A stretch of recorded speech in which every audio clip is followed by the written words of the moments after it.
ating pumatunghayan. Matinig ating pong mensahe sa araw na ito na pinamagatan pong Shout for the Lord has given you the city. Matagpuan sa Joshua chapter 6, 1 to 27. Ito po yung may kanta sa choir na isa sa mga naka-awit namin yung kanta na Joshua pitched the battle of Jericho and the walls come tumbling down. Yan po yung mga kanta namin na yan. So, ang ating pong tagapagsalita sa magang ito ay nagsimula po sa ating pong iglesia bilang pong young people. Na ngayon po ay isa po sa mga elder po natin po iglesia. Ang ating pong elder Homer Pomarca Almodiente, ating pong tagapagsalita.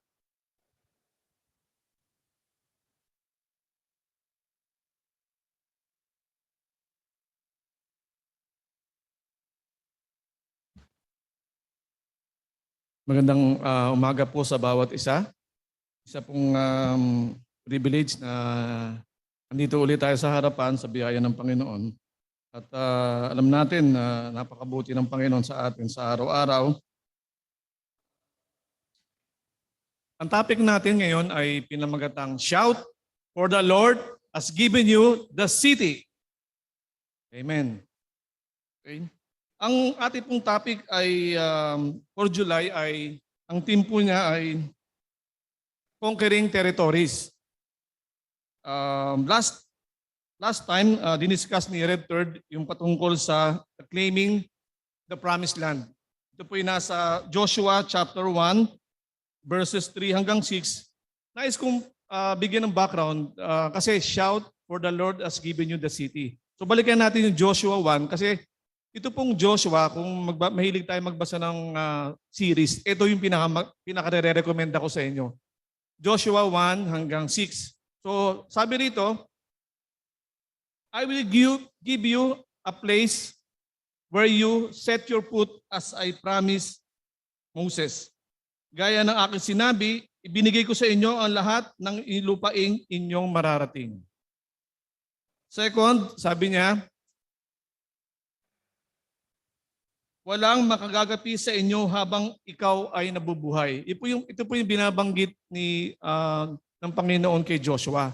Kasi alam po natin, Deuteronomy, huling chapter, hindi na po nakarating ng lupang pangako si Moses, kaya si Joshua ang chinarge niya sa chapter 1 na ito yung pangako sa kanya ng Panginoon.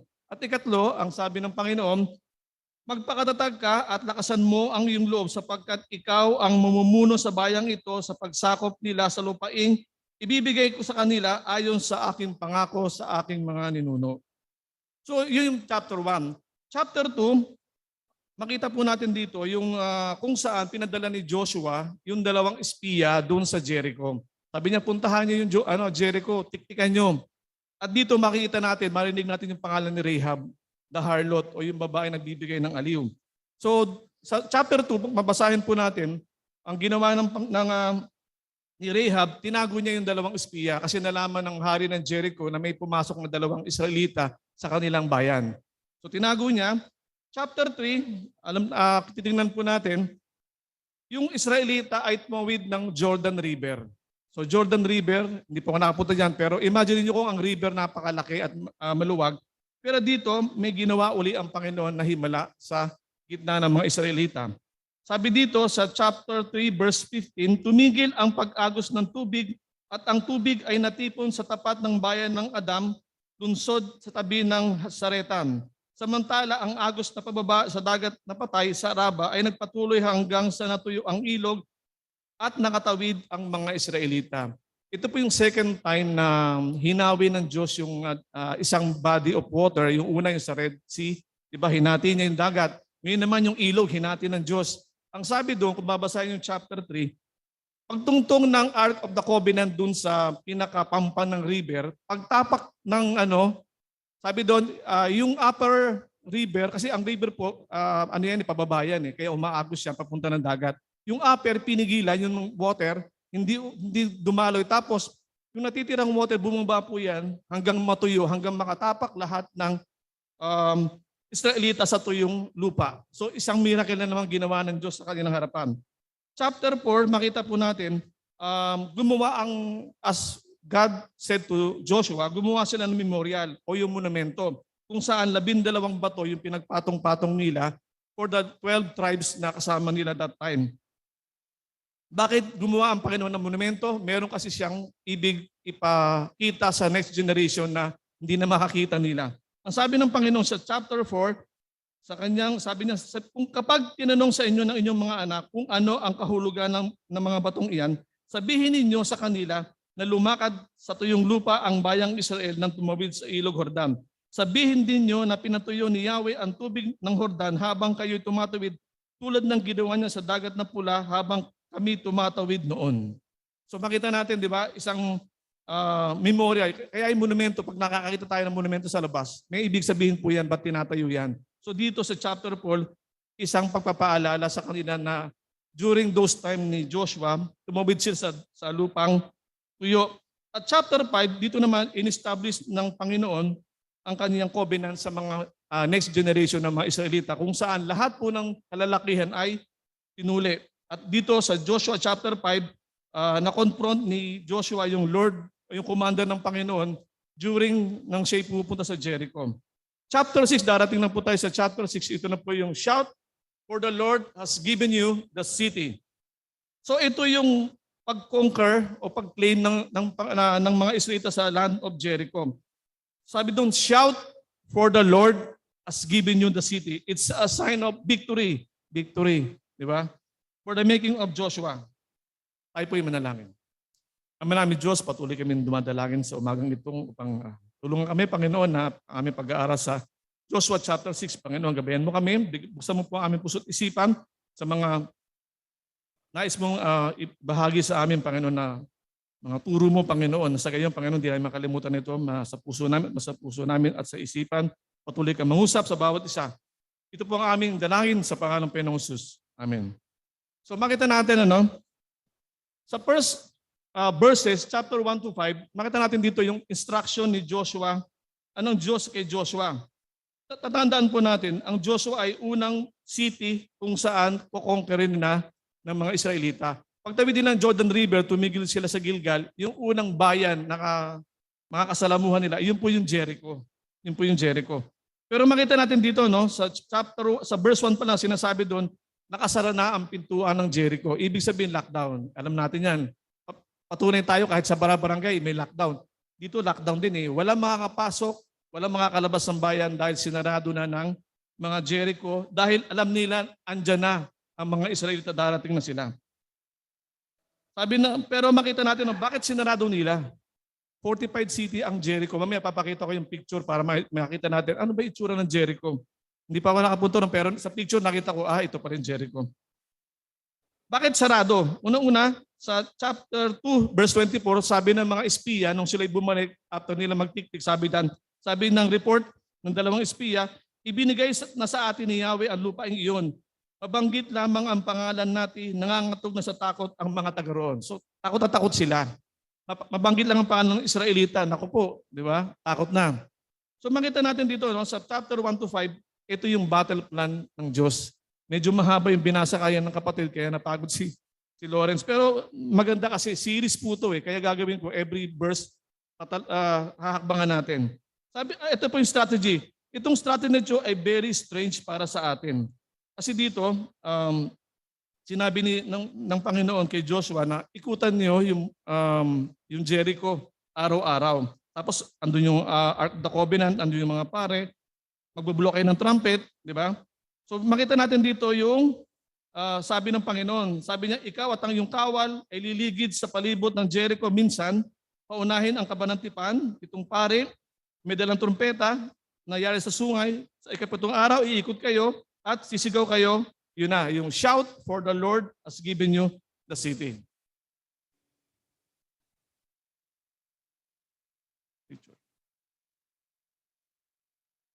Picture. Yan. Yan po.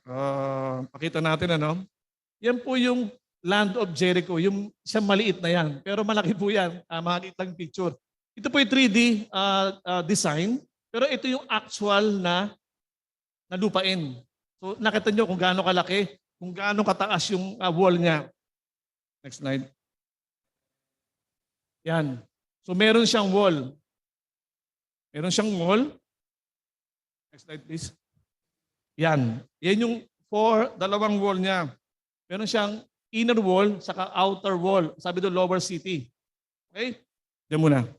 Yung land of area, tinitignan ko sa internet, sabi doon 40,000 square meter. Kung ito talaga yung Jericho, yung kaninang pinakita, kung tama to, 40, almost 4 hectares yung laki niya.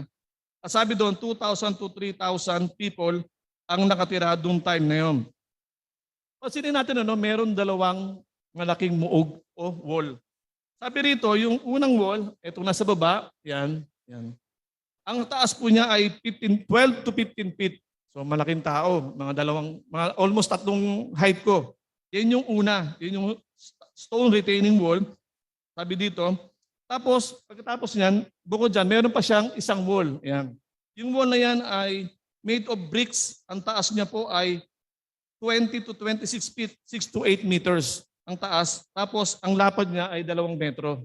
So 2 metro yung lapad niya, parang ganito kalaki.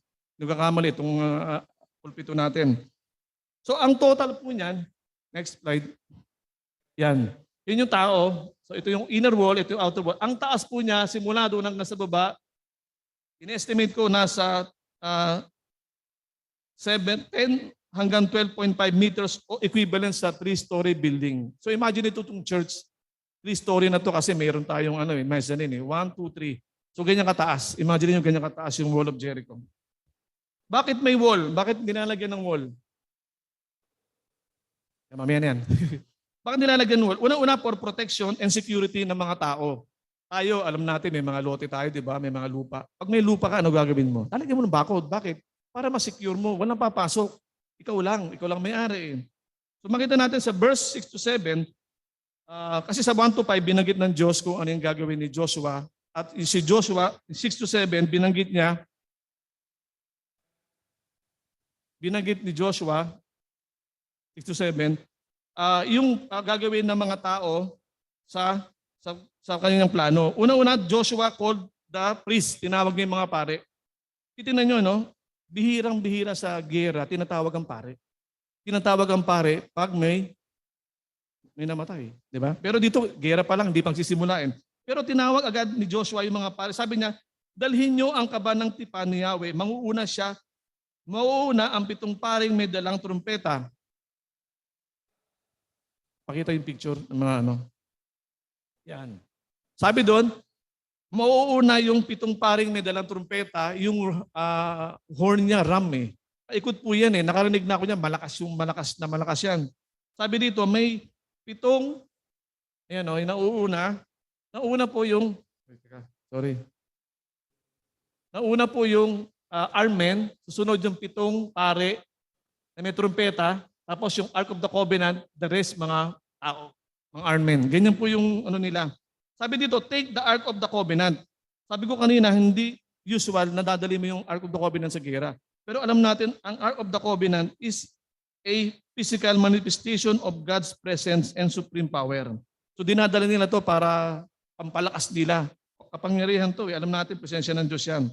Kaya nga sabi doon, chapter 2, nung tatawid sila ng Jordan River, sabi ng Panginoon, huwag kayong lalapit sa Ark of the Covenant.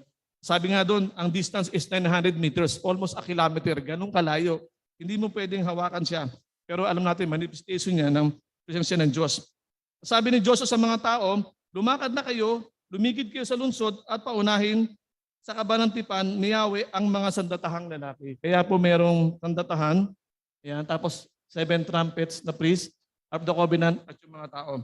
Verse 8 to 14, yan po makita natin yung pag-accomplish nila ng gagawin nila. Yan, 8:14. Sabi ni Joshua, so sinabi ni Joshua without hesitation kung anong gagawin nila for the marching. Okay? Sabi dito, ang bilin ni Yahweh habang sila umiikot, wag na wag kayong sisigaw o magsasalita man hanggang hindi ko kayo binibigyan ng hudyat. Ito yung sinasabi ng silent march.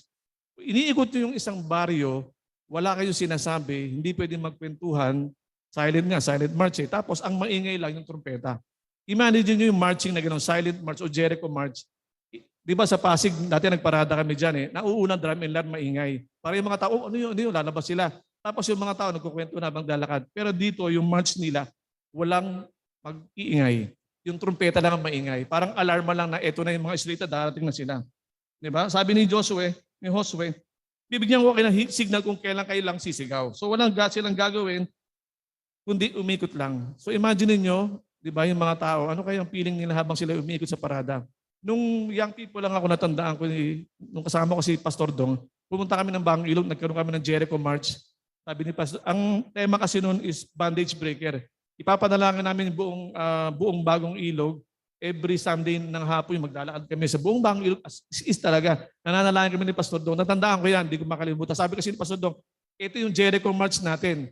Bago lang ako mananampalataya, kaya hindi ko ganun kabisado. Pero dito, 6 days, lalakarin nila once. Tignan natin, anong feeling ng mga Israelita during those 6 days ng ordeal nila habang sila umikot? Number 1, yung courage. Matapang sila. Ikot lang eh. Pero makita natin bakit sila sabi matapang sila. Bakit? Habang pag-ikot nila sa teritoryo ng kalaban, maaari silang lusubin ng mga Jericho. Ang Jericho, sabi doon, meron silang men of valor. Matatapang, magigising ng mga mandirigma. So matapang ang mga Israelita kasi hindi sila nagpatinang, umikot sila doon, pero makita natin, easy target sila. Maaari silang sibatin kasi naglalakad sila eh. Marami sila. Number 2, strength. For 6 days, iikutin mo yung 4 na hektar, nakakapagod yun. Pero nakita natin dito, yung pagsunod at yung kalakasan nila. At habang lumalakad sila, isipin nyo, habang lumalakad kayo, nakikita nyo, napakataas ng pader. Kakayanin ba namin ito? Ang taas ito, hindi namin kaya. Kasi kung lusoban lang, pwede lusubin. Pero hindi ginawa ng Diyos yan. Okay? Verse 15 to 16, makita natin ito, ito na yung march of the 7th day. So, 7th day, ikot na sila. At sabi ni Joshua, ito na, sisigaw kayo, for the Lord has given you the city. Ito na yung victory. Hindi pa sila natatapos ang laban, pero sabi ng Panginoon, bibigay ko sa inyo yan, kukunin nyo lang. Ganun lang gagawin natin. Shout, for the Lord has given you the city. The command given for the people to shout after the days of silence. Sabi doon, it is a recognition that God would now give them what He had promised. Bakit shout? Bakit shout? Hindi ba pwedeng bulong? Kasi ang shout, victory yan eh. Di ba? Pag sinabi ni Bishop, Amen ba? Sasabihin nyo, walang nag-shout. Di ba? Amen. Sasagot kayo. So yung shout is a victory. Verse 17 to 19.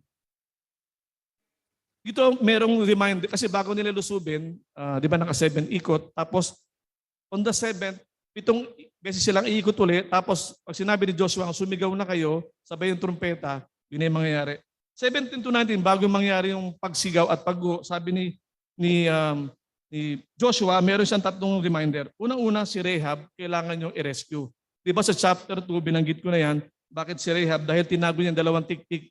So ang sabi ni Rahab doon sa 2 tiktik, magaling din si Rahab, sabi niya, pag umalis na kayo, pag pumasok na kayo rito, huwag niyong kakalimutan yung pamilya ko kasi tunulungan kayo. So ang ginawa ni Rahab ng mga tiktik, pumayag sila, sabi niya, sige, mag-iwan ka ng red panyo ba yun o tela para katibayan na ikaw yan, pupuntahan ka namin. So yun ang bilin ni Joshua, kunin niyo si Rahab, tapos sabi sa verse 18, wag kayong kukuha ng anumang bagay na sisirain. So maliwanag yan. Wag kayong kukuha ng anumang bagay na sisirain. Bakit? Sabi, kapag kumuha kayo ng anuman, kayo ang magiging sanhi ng pagkapahamak ng buong Israel. Kung babasahin yung chapter 7, ganyan yung nangyari. Hindi ko nakukwento, ganyan yung nangyari. May kumuha, may nagtangka. May nagtago talaga ng kumuha. Pero sabi ni Josue, wag kayong kukuha sapagkat pag kumuha kayo, magkakaroon tayo ng sumpa sa Israel. Chapter 7, nandun yung istorya.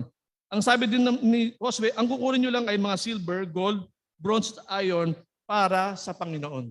Para doon sa yaman ng Panginoon.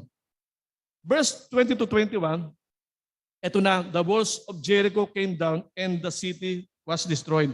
Verse 20 sabi doon, kaya't hinipan ng mga pari ang mga trumpeta at nagsigawan ng napakalakas ang mga tao nang marinig yun. Bumagsak ang mga pader at sila'y sumalakay. Sabi sa ibang salin, the wall came down flat. Yung taas ng wall na yun na almost 3-story building flat. Ibig sabihin, walang batong nakapato sa kapwa bato. Flat talaga. Flat. Di ba? Sinasabi nila earthquake daw yan. Di ba? Alam natin sa Acts chapter 16, ganyan nangyari kay Pablo Silas nung sila nag-aawitan, di ba? Nagkaroon ng earthquake. Nasira yung mga pintuan. Pero ang napaka-unique dito sa earthquake na to, yung sa Acts, pati yung tanikala nalagot. Hindi mo nalalagot yung tanikala kasi hindi naman yung nakadikit sa sa ground eh. Pero natanggal. So it's a miracle. Ganun din, the wall came down flat. This miracle was beyond normal expectation. Sabi ko nga rito, no other city na kinonquer ng Israelita maliban sa Jericho na yung wall ay gumuho. Di ba? Israel couldn't depend on their prior experience or what happened. Alam natin, ito'y pangako lahat sa kanila ng Diyos. Sabi doon, nang flat na yung wall, anong ginawa ng mga Israelita? They destroyed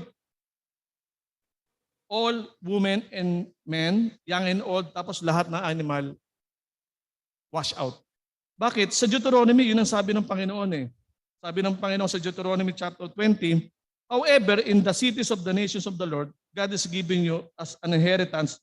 Do not leave alive inheritance. Do not leave alive anything that breathe. Completely destroy them. Talagang uubusin mo. Bukas na yung wall. Susubin niya na, sabi doon, destroy. Sirain nyo na lahat. Kasi yun ang binis sa kanila. Verse 20 to 25, ito na yung finishing ng battle. So nabukas na, yung Moog gumuho na, pumasok na yung mga Israelita, kinuha na si Rehab. Sabi doon, they burned the city that was in fire. So alam natin, anumang bagay na sinunog, walang mapapakinabangan. Diba? Kaya ang kasabihan ng mga household o housewife, di bali manakawa, wag lang masunugan. Kasi ang hirap. Pag nasunog, kahit yung rep mo, di mo na mapapakinabangan eh. Hindi, lalo yung pera mo, masusunog eh. So dito, nakita natin si Rahab was spared by God. Bakit? Yung pananampalataya niya. Sa brotherhood, diniscuss natin yung the faith of Rahab. At sabi doon, up to this day, yung lahi niya nandun pa rin sa Israel. Okay. Ito na yung last. Chapter 26 to 27, sabi ni Josue, noon day pinanumpa ni Josue, sabi dito, ang buong bayan sa pangalan ni Yahweh. Sinabi niya, sumpain ang sino man magtatayong muli ng lungsod. Mamamatay ang anak na panganay, yan, mamamatay. Ang sino man muli maglalagay ng saligang ito, mamamatay ang anak na bunso na magbabangon muli ng kanyang pintuan. Yun po yung curse doon sa bayan ng Jericho. Sabi doon, walang pwedeng magtayo. Pero kung titignan natin sa unang hari, chapter 16, meron talagang nagtangkang magtayo. Ang pangalan niya si Hayel, taga Bethel, ang lungsod ng Jericho. Sabi rito, ngunit nang ilagay ang pundasyon nito, buhay ng kanyang panganay na si Abiram ang ibinuwis. Just what said here, panganay. Pangalan niya si Abiram. Tapos nang itayo ang pintuan, buhay naman ang kanyang bunsong anak, si Segub, ang naging kabayaran. So sa ganun natupad ang sinabi ni Yahweh sa pamamagitan ni Josue na anak ni Nun. So, diba? Yung first, yung sinabi ni Josue, nangyari talaga. Picture please. Yan. So yan na siya. Pansinin nyo maigi, lahat develop na. Maliban sa Jericho. Desolated talaga siya. Yan, yun yung picture, makita natin. Diba? So sinumpa kasi siya eh. Ang bagay na sinumpa ng Diyos talaga, walang mag-aalis na sumpa. Maliban lamang sa Diyos.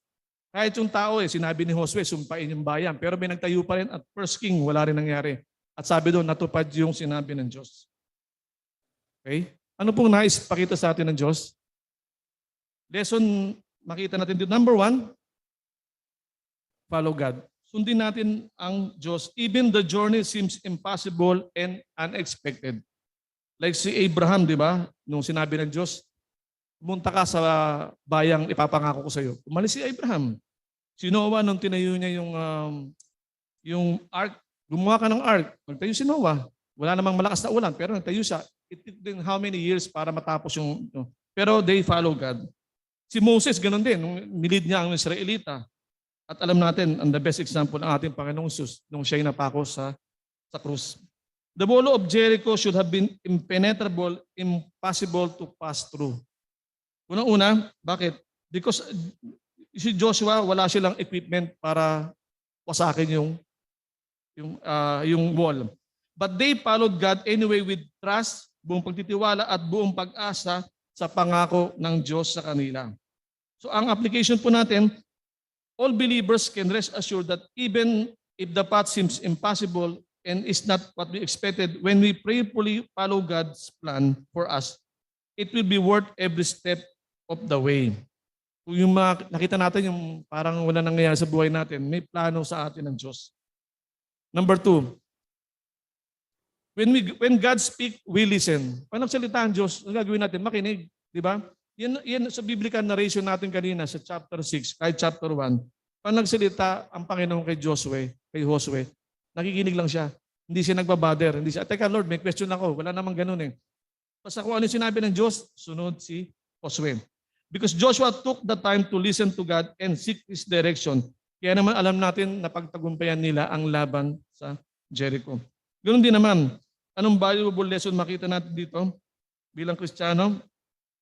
Sabi doon, when we stop and take time to listen to God, pakinggan natin yung sinasabi na atin ng Diyos. Di ba? Maaari nananalangin tayo, makikinig tayo sa salita ng Diyos, pero pakinggan din natin yung sinasabi niya. Maaari nagsasalita sa atin ng Panginoon sa iba't ibang kapamaraanan. Sabi doon, take time to listen to God's Word. Number 3, God has His purpose sa ating buhay. God did not instruct Joshua and his army to storm the city upon arrival. Pagdating ba nila ng Gilgal, lusob sila agad? Hindi. God has precise step for them to follow. Hindi kahit sila lumusob, nagpahinga sila at ginawa nila kung ano yung sinasabi ng Diyos. In order to achieve victory, dapat susundin natin o papakinggan natin ng Panginoon. God was very specific, di ba? 6 days, ikutin nyo. On the 7th day, itong ikot, salakay. So makita natin kung paano God purposely helped the Israelites. Alam natin, we can be confident that God is also that forceful in our lives. Kailangan nating sumunod. Number 4, wait on the Lord and trust His plan. Yan, yung waiting, mahirap yan. Mahirap gawin ng tao yan, pero i-practice natin. Nasa pila ka ng Jollibee, bibili ka ang haba ng pila. Gutom na gutom ka na, wala pang, di ba? Pero dito sabi rito, the Israelites were not given permission by God to simply storm the city. Hindi agad sila lumusob. They had to wait 7 days. They marched, they camped, and they waited on God to move. Di ba? May isip naman sila eh. Lusubin na natin yan, kaya naman natin yan. Pero hindi sila. Sumunod sila and they waited for 7 days bago nila lusubin. May plano kasi ang Diyos eh. Maaaring hindi nila nakita yan, pero may plano ang Diyos sa kanila. Number 5, we need God in all aspect ng ating buhay. Lahat ng aspeto ng buhay natin. Baka sabihin natin, spiritual lang yan. Hindi po. Lahat ng aspect. Kung ang Panginoong Hesus, siya ang ating hari ng buhay, di ba? Ba't di tayo magpapasakop? Siya yung hari ng buhay natin. Unless tayo pa rin yung hari ng ating buhay, we will never ever hear the word of God. Sabi dito, the Israelites could have marched the wall of Jericho 1,000,000 times. Maaring 10 beses silang umikot.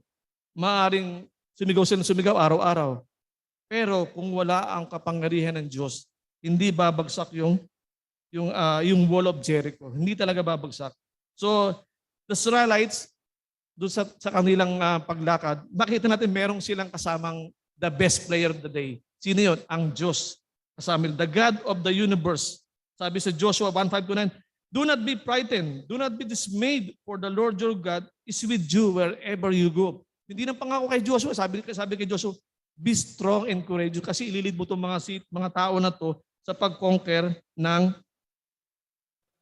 city of Jericho. Number 6, ito yung nakita kong napakaganda. Obedience matters to God. Kahit itong Deuteronomy 28, naging speaker ako, sabi doon, ang promise ng blessing sa lahat ng tao, kahit sa Israelita, sundin nyo yung sinasabi ng Diyos. Ito rin yung sinasabi.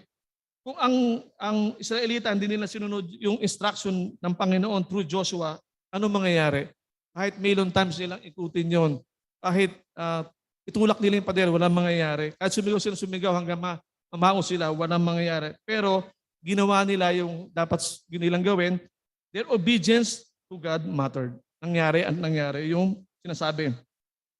Sa atin naman mga believers, sabi ko rito, living righteously according to God's way. Namuhay tayo ng naaayon sa pamantayan ng ating Diyos. Yun ang hamon sa atin sa araw-araw. Mahirap maging tao. Madali maging tao pero mahirap magpakatao. May challenges yan, alam niyo yan.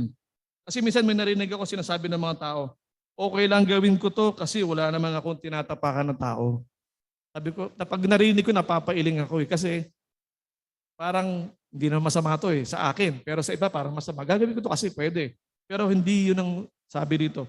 Ang sabi sa atin ng Panginoon, living righteously according to God's way. Kung mamumuhay tayo, ito yung panuntunan natin, yung ating banal na kasulatan. Hindi tayo aalis dyan.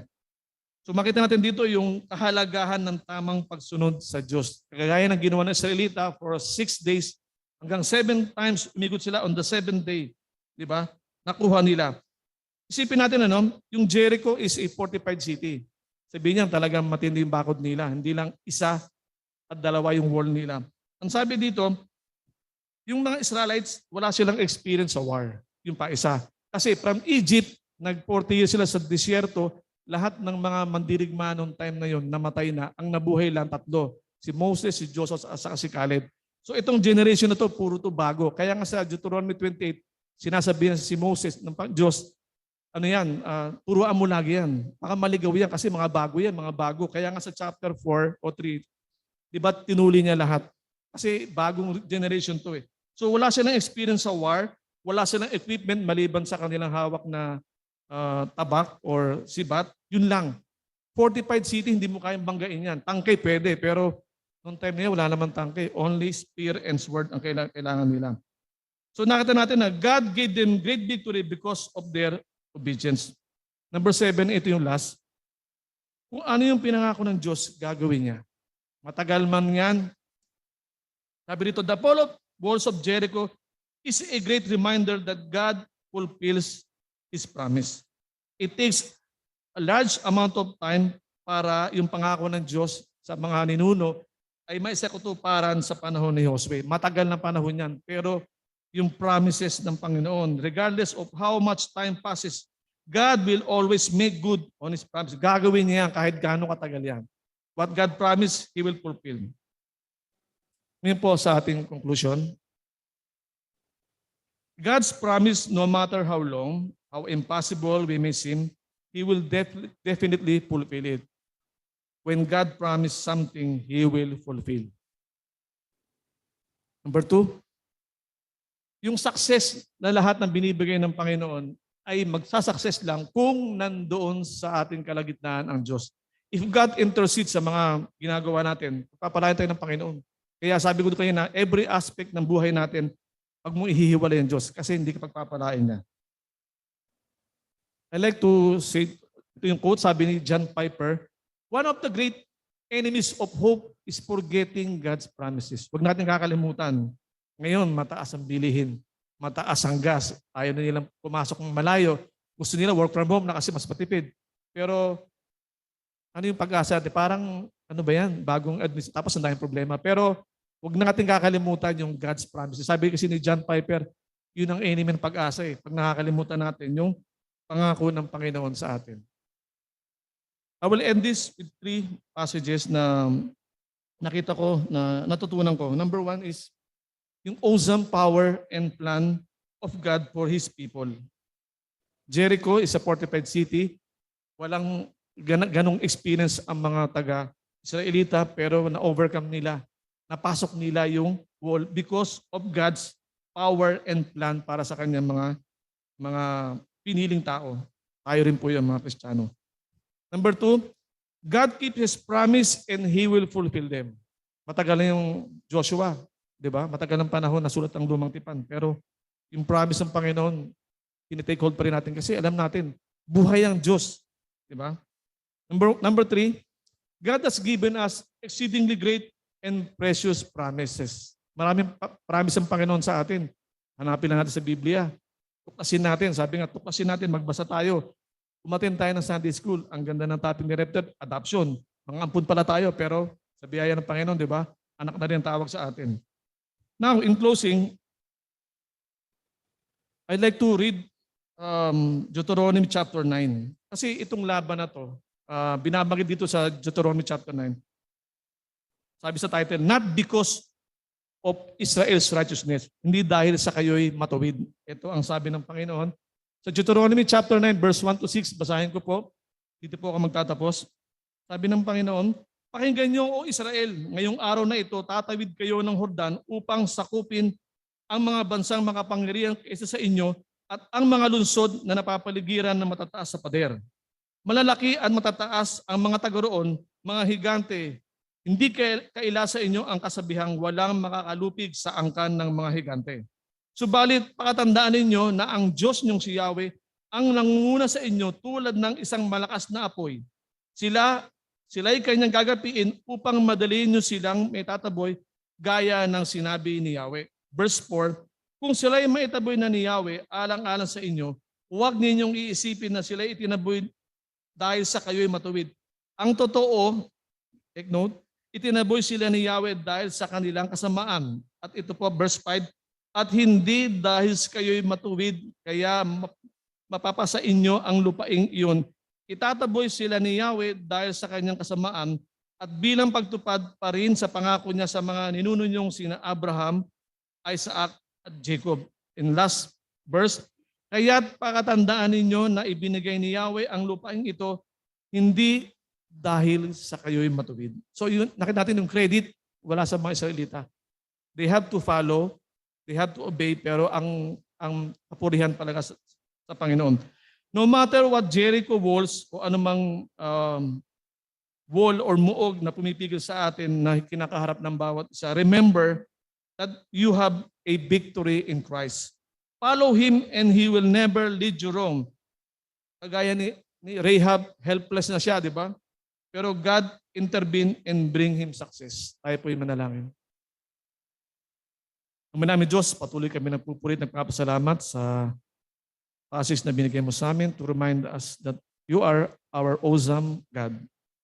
Yung plano mo, Panginoon, yun pa rin ang mangyayari. Kaya naman kami, hindi kami lalayo sa iyo, lalo kami didikit sa iyo para makita namin kung paano namin sa pamumuhay ng maayos ang aming buhay, kung paano makapagbigay kami ng tuluguran sa iyo, Panginoon. Tulungan mo kami. Napakahina namin sa iba't ibang larangan ng buhay, pero natitiwala kami, Panginoon, gagamitin mo ang aming buhay para muli kaming maging yung mga wall namin ay ma-pull down, Panginoon.